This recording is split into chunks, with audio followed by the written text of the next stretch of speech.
Hello friends, मैं हूं सन्मय प्रकाश और आप देख रहे हैं यूट्यूब चैनल सरकारी जॉब न्यूज़। सबसे पहले इंपॉर्टेंट क्वेश्चन देखते हैं क्या क्या है इस वीडियो में। तो प्राइम मिनिस्टर नरेंद्र मोदी ने AKAM यानी आज़ादी का अमृत महोत्सव सीरीज़ के कितने रुपए के नए सिक्के जारी किए हैं, इसके बारे में डिटेल जानेंगे। केंद्र सरकार ने क्रेडिट लिंक्ड योजनाओं के लिए कौन सा पोर्टल लॉन्च किया है। दुनिया में फिशिंग कैट्स की पहली गणना भारत की किस झील में हुई है, इंपॉर्टेंट क्वेश्चन। संयुक्त राष्ट्र ने तुर्की के किस नए नाम को स्वीकार कर लिया है, अब नए नाम से जाना जाएगा। यूनियन बैंक की पहली महिला MD और CEO कौन बन गई है। केंद्र सरकार ने प्राइवेट स्कूलों में शेड्यूल कास्ट स्टूडेंट्स को आवासीय शिक्षा देने के लिए कौन सी योजना लॉन्च की है। आईफा अवार्ड्स के बारे में जानेंगे, फ्रेंच ओपन अवार्ड्स के बारे में जानेंगे, जो खेल हुआ है उसके बारे में। कई और क्वेश्चन हैं, सब पर चर्चा होगी। तो शुरू करते हैं दोस्तों, लाइक बटन दबाना मत भूलना। क्वेश्चन होगा पहला, प्राइम मिनिस्टर नरेंद्र मोदी ने AKAM यानी आज़ादी का अमृत महोत्सव सीरीज़ के कितने रुपए के नए सिक्के जारी किए। आंसर होगा उपरोक्त सभी। आप फोटोग्राफ देख रहे हैं, प्राइम मिनिस्टर नरेंद्र मोदी दिल्ली में उन्होंने ये टोटल सिक्के जारी किए हैं 5 तरह के।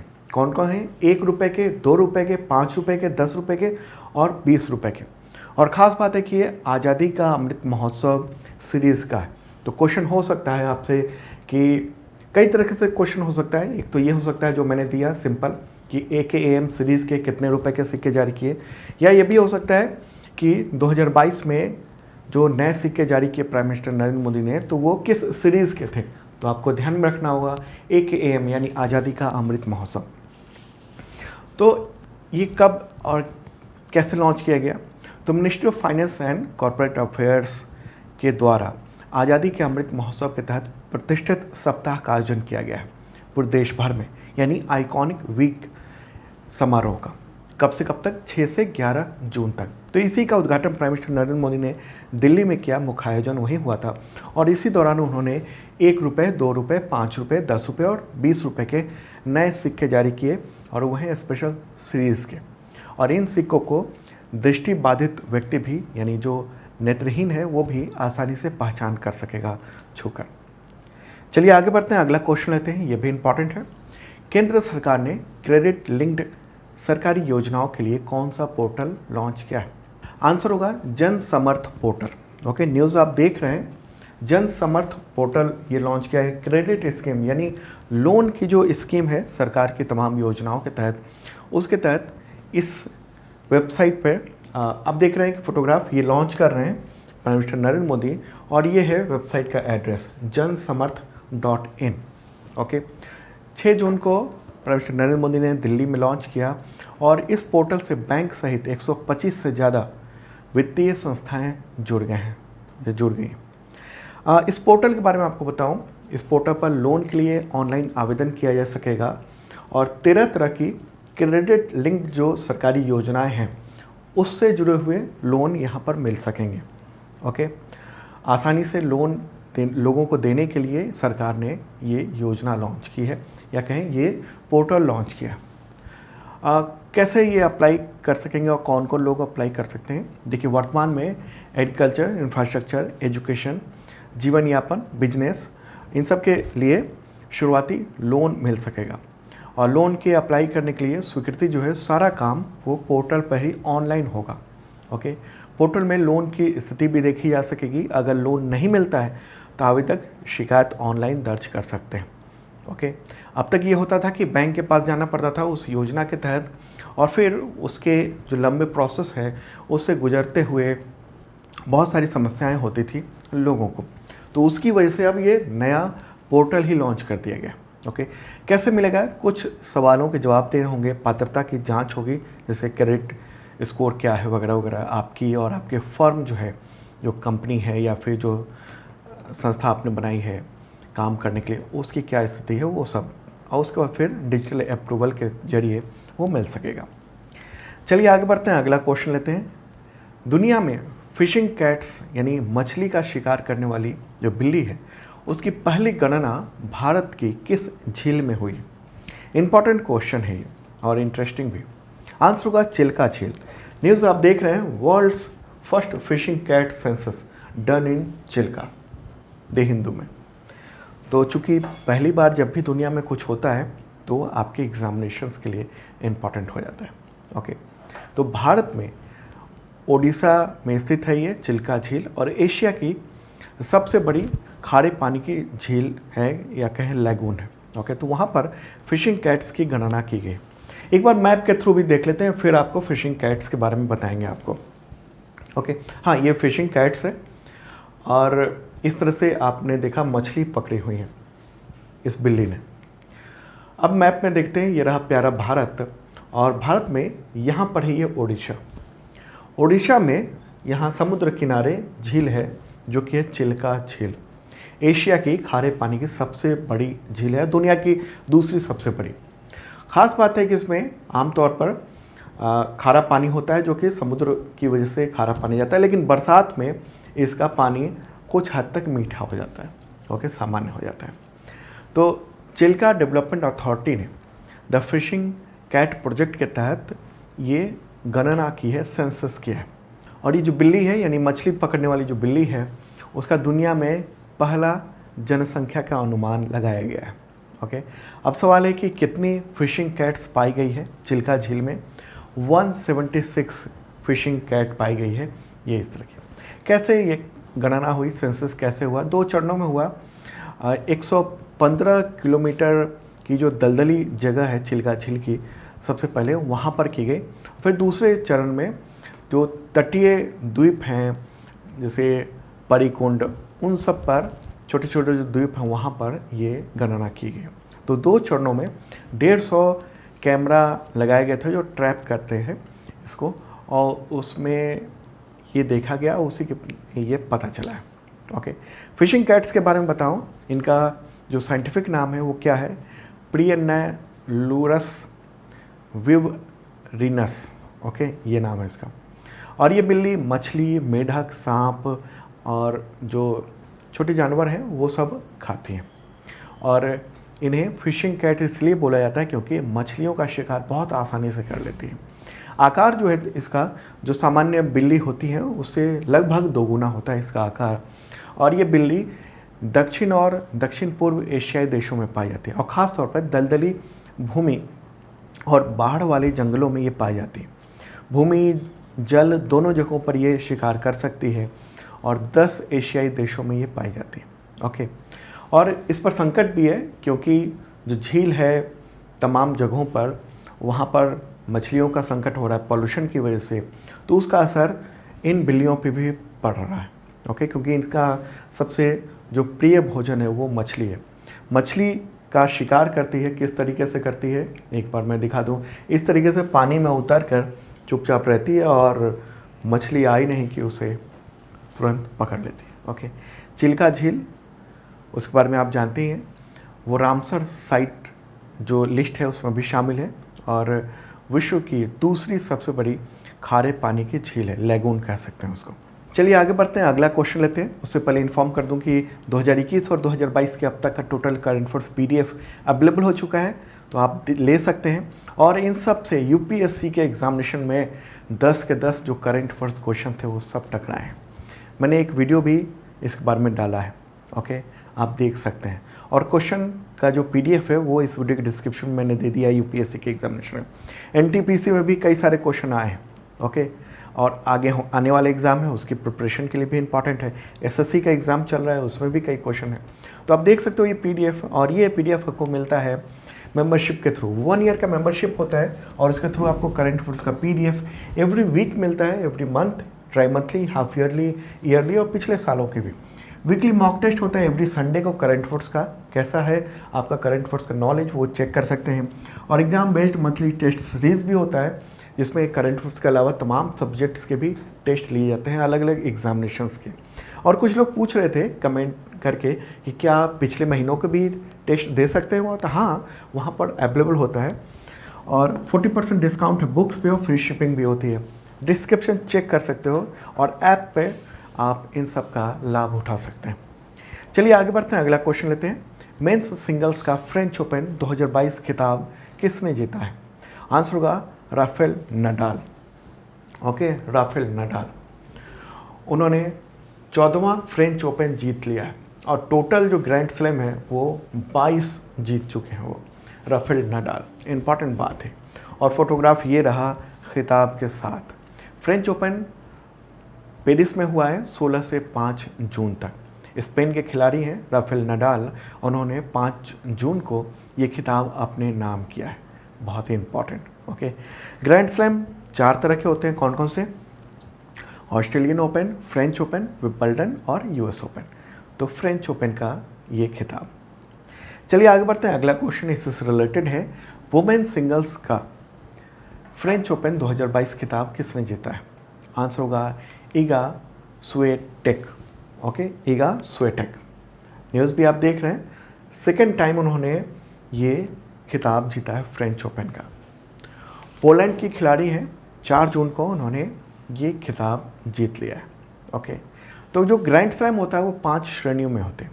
एक होता है मेन सिंगल्स, एक वुमेन सिंगल्स, एक पुरुष युगल यानी मेंस डबल्स, दूसरा वुमेन डबल्स और अगला होता है मिक्स्ड डबल्स। ओके, तो उन सब का देख लेते हैं। तो आपने देखा ही, पुरुष एकल में राफेल नडाल ने जीता, स्पेन से हैं। महिला एकल में ईगा स्विएटेक वो उन्होंने जीता, पोलैंड से हैं वो। पुरुष युगल की बात करेंगे तो मार्सेलो आर्वलो अल सल्वाडोर के और जीन जूलियन रेजो नीदरलैंड के थे। इन दोनों ने पुरुष युगल का खिताब जीता। महिला युगल की बात करेंगे तो फ्रांस की है कैरोलिना गार्सिया और क्रिस्टीना मलाडेनोविक, ये फ्रांस के। ओके, तो ये दोनों फ्रांस के। तो इन दोनों ने महिला युगल का खिताब जीत लिया है। और मिश्रित युगल का खिताब यानी मिक्स डबल्स का खिताब जीता है एना शिभारा जापान के और वेस्ले कुलहोफ नीदरलैंड के। ओके, तो मैंने डिस्क्रिप्शन में भी दे दिया, डेली का जो PDF होता है फ्री होता है, आप चेक कर सकते हो। चलिए आगे बढ़ते हैं, अगला क्वेश्चन लेते हैं। संयुक्त राष्ट्र ने तुर्की के किस नए नाम को स्वीकार कर लिया है?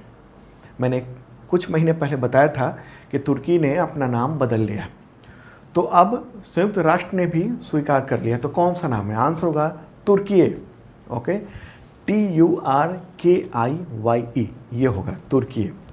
तो दरअसल तुर्की की सरकार ने यूनाइटेड नेशंस को लेटर भेजा और कहा, अनुरोध किया था कि उनके देश को तुर्कीये के रूप में संबोधित किया जाए। ओके, जहाँ भी संयुक्त राष्ट्र की वेबसाइट है या जहाँ भी जो भी इवेंट्स होते हैं, जो भी सभा होती है, तो उसमें तुर्की ना कह के तुर्कीये नाम ये पुकारा जाए। ओके, द गार्जियन का न्यूज़ भी आप देख रहे हैं। एक बार मैप में भी देख लेते हैं कि तुर्की कहाँ पर है। तुर्कीये कहिए अब। ओके, तुर्की कहाँ पर? तो ये रहा प्यारा भारत। और अब चलते हैं तुर्की को देखते हैं। तो ये इधर मिडिल ईस्ट है, उसी के पास में इस तरफ है तुर्की और इधर यूरोपीय देश है। ओके, तो ये रहा तुर्की और जूम करके दिखा रहे हैं आपको। और उसके आसपास कई सारे देश हैं, उधर ग्रीस है, आर्मेनिया है, इस तरफ ईरान है उससे सीमा से लगा हुआ, सीरिया है, इराक भी उससे उसकी सीमा से, जॉर्जिया सीमा से लगा। और ये है ब्लैक सी। ओके, ब्लैक सी में जाने के लिए तुर्की से होकर ही जाना पड़ता है यहाँ से। ओके, इस तरीके से ब्लैक सी में जाते हैं। और ये यहाँ पर है आपका रशिया और ये है यूक्रेन, जहाँ पर अभी बवाल चल रहा है, रूस के द्वारा युद्ध कह सकते हैं आप। ओके, तो ये है तुर्की जो कि अब हो गया है तुर्की है। तो मैप के थ्रू आपके लिए समझना ज़रूरी है कि क्या क्या है। इधर ब्लैक सी है, इधर कैस्पियन सी है। ओके, और ये मेडिटेरियन सी। तुर्की ने फरवरी 2022 में ही अपना नाम बदल लिया था। तुर्की के राष्ट्रपति कौन है? Recep Tayyab Erdogan. ओके, तो उन्होंने अपने देश का नाम तुर्कीये कर दिया था। ओके, और इसके बारे में जानकारी दी थी। और अंतर्राष्ट्रीय जो भी संगठन है और दुनिया भर के जो देश हैं, उन सब से कहा था कि उनके देश को तुर्कीये नाम से ही संबोधित किया जाए। जो भी लेटर आए या अगर बयान दिया जा रहा है, कुछ भी किया जा रहा है, तो तुर्कीये शब्द का ही यूज़ किया जाए। उनका ये कहना है, जो अर्दोगान है वहाँ के राष्ट्रपति, उनका कहना है कि तुर्कीये शब्द तुर्की राष्ट्र की संस्कृति, सभ्यता और मूल्यों को बेहतरीन तरीके से दर्शाता है। अब सवाल है कि क्यों चुना गया? तुर्कीये नाम ही क्यों चुना गया? कुछ और नाम भी चुना जा सकता था। तो देखिए, सदियों से यूरोपीय लोगों ने इस देश को पहले ओटोमन साम्राज्य या फिर कहें तुर्कीये के नाम से संबोधित किया। और 1923 में पश्चिमी देशों के कब्जे से जब आज़ाद हुआ तुर्की, तो शुरू में तो तुर्की ही नाम जाना जाता था। टर्किश भाषा जो है, टर्किश भाषा जो तुर्की में इस्तेमाल की जाती है, उसमें भी तुर्की को तुर्की ही कहा जाता है। लेकिन फिर इसको तुर्की कहा जाने लगा, उच्चारण में तुर्की आने लगा और फिर यही नाम उसका अपना लिया गया, उस देश ने अपना लिया। तुर्की नाम से दरअसल अमेरिका में एक मशहूर पक्षी भी होता है और अमेरिका में एक ख़ास तौर पर त्यौहार होता है, थैंक्स गिविंग इवेंट होता है। तो उसमें इस पक्षी के मीट को कई तरीके से पकवान के तौर पर बनाया जाता है और एक्सपर्ट का ये कहना है कि नाम बदलना कोई असामान्य बात नहीं है। बहुत सारे देश नाम बदल लेते हैं और कई और देशों के नाम बदले जा चुके हैं। जैसे नीदरलैंड की बात करें तो उसने अपनी छवि को बेहतर करने के लिए हॉलैंड नाम बदल के नीदरलैंड कर लिया था। मैसेडोनिया पहले जाना जाता था ग्रीस को, तो ग्रीस नाम बाद में पड़ गया था। ओके, चलिए आगे बढ़ते हैं। अब बात करते हैं आईफा अवार्ड्स के बारे में। कई क्वेश्चन है उससे रिलेटेड। क्वेश्चन होगा, आईफा अवार्ड्स 2022 में बेस्ट एक्टर का अवार्ड किसे मिला है? आंसर होगा विकी कौशल। ओके, न्यूज़ भी आप देख रहे हैं, विकी कौशल को मिला है और फोटोग्राफ ये रहा। किस फिल्म के लिए मिला है? तो सरदार उधम सिंह में क्रांतिकारी सरदार उधम सिंह के बेहतरीन रोल करने के लिए ये अवार्ड मिला है। और इस फिल्म के डायरेक्टर कौन हैं कह दिए? शुजित सरकार। ओके, आईफा अवार्ड ये आयोजित हुआ है कहाँ पर? अबू धाबी, यूएई में आयोजित किया गया इस बार। ओके, और 3 से 4 जून को ये आयोजित हुआ है। आईफा का फुल फॉर्म क्या होता है? International Indian film academy award. IIFA awards की शुरुआत सन 2000 में हुई थी, वर्ष 2000 में। ओके, और क्यों दिया जाता है ये अवार्ड? तो भारतीय फिल्मों में योगदान के लिए ये दिया जाता है, दुनिया भर में भारतीय फिल्मों के योगदान के लिए। चलिए आगे बढ़ते हैं, अगला क्वेश्चन लेते हैं। आईफा अवार्ड्स 2022 में बेस्ट एक्ट्रेस का अवार्ड किसे मिला? आंसर होगा कृति सेनन। फोटोग्राफ देख रहे हैं किस फिल्म के लिए? मिली फिल्म के लिए अवार्ड मिला है। निर्देशन किसने किया है मिली का? तो लक्ष्मण टेकर ने। ओके, और ऐश्वर्या रॉय, उनके हाथों से ये कृति सेनन को अवार्ड मिला। चलिए आगे बढ़ते हैं, अगला क्वेश्चन। आईफा अवार्ड्स 2022 में बेस्ट डायरेक्टर का अवार्ड किसे मिला है? आंसर होगा विष्णुवर्धन। फोटोग्राफ ये रहा। किस फिल्म के लिए? फिल्म शेर शाह में उम्दा निर्देशन के लिए मिला है। ओके, उम्दा निर्देशन के लिए शेर शाह। अगला क्वेश्चन लेते हैं। आईफा अवार्ड्स 2022 में बेस्ट फिल्म का अवार्ड किस फिल्म को मिला है? आंसर होगा शेर शाह। ओके, और निर्देशन किसने है? विष्णुवर्धन ने, इससे पहले जो अवार्ड मिला था। और मुख्य किरदार किसने निभाया? सिद्धार्थ मल्होत्रा ने। शानदार मूवी थी ये।